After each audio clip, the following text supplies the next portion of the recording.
Suspense. We're right here. Suspense. From the Philippines, you have got a lot of fans out there now. Would you want to say something for the fans there? Well, you should be very proud of your First Lady.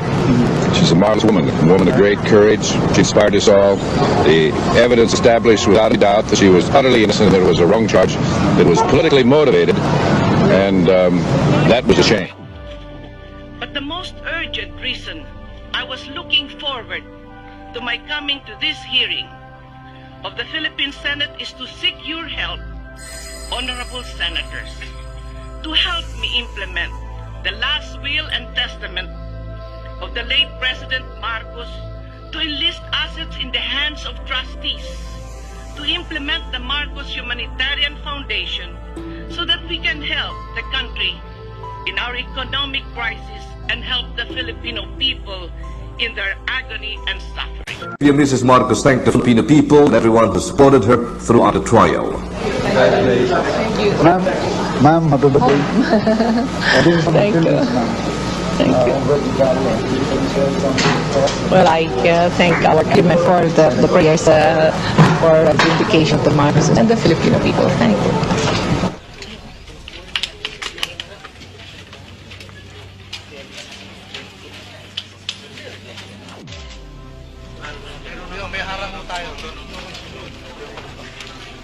Not for an interview, but just to show her the truth that this is not an interview. But the most urgent reason I was looking forward to my coming to this hearing of the Philippine Senate is to seek your help, honorable senators, to help me implement the last will and testament of the late President Marcos to enlist assets in the hands of trustees, to implement the Marcos Humanitarian Foundation so that we can help the country in our economic crisis and help the Filipino people in their agony and suffering. Of course, did you have an interview with Christine Herrera of the Daily Inquirer? Your Honor, the truth is that I never gave interviews.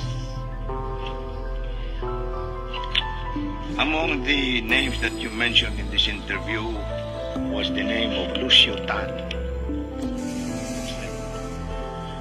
Again, I would like to invoke my right to remain silent. Would you kindly explain why your silence should be invoked on this questioning? First, the name of Duavit. We are only interested what is the first name of this Duavit that you mentioned. I don't think that will in any way incriminate you, Mrs. Marcos. I think I better obey the orders of my counsel to invoke my right to remain silent. Because of the many cases, the hundreds of cases that I have, Sandigan Bayan and elsewhere. What about the name of Eduardo Cuanco? The same right, Your Honor. Someone who has so much, who had gone through so much. I knew that he was pretty rich, and that is why I was telling him, why are you in politics with all this wealth that you have? Early on, almost on day one, I knew he had more money than people thought, that I expected that he had. Yes. And Share your lawyer's feeling that this is a fishing expedition. Believable. Yung nakaalay na sa sambayan ng Pilipino, aagawin pa. Ngayon hindi namin alam kung nasa Switzerland at mahal ko sambayan ng Pilipino. Ako'y aatras, sabihin na ninyo kung duwag, pero ako'y takot na merong mamatay ng Pilipino. Yan ang katotohanan. Call me whatever you want to call me.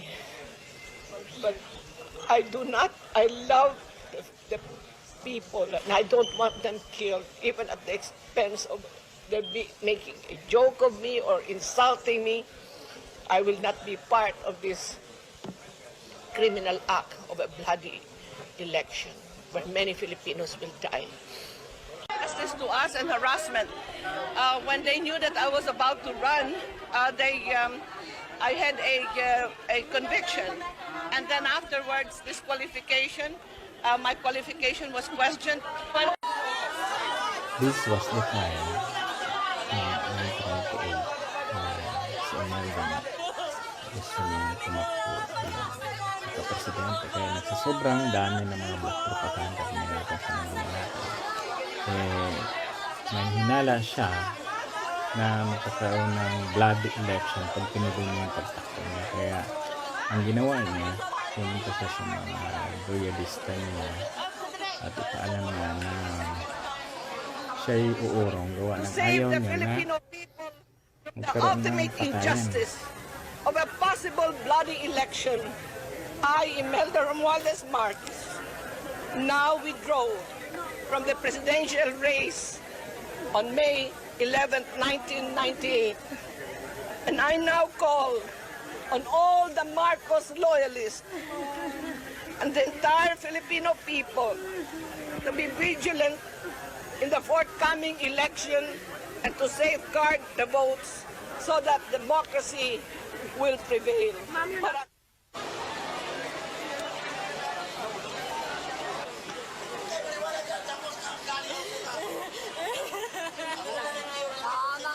Tama na si Gloria naman eh. Maniniwala na susurrender si Madam. Galing ako sa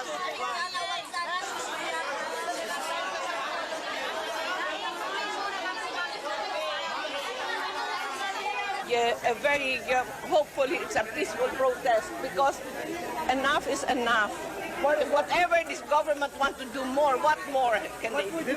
To save the Filipino people from the ultimate injustice of a possible bloody election, I, Imelda Romualdez Marcos, now withdraw from the May 11, 1988 presidential race. And now I call on all Marcos loyalists and the entire Filipino people to be vigilant in the forthcoming elections and to safeguard the votes so that true democracy will prevail. Signed, Imelda Romualdez Marcos, April 29th in the year of our Lord, 1998.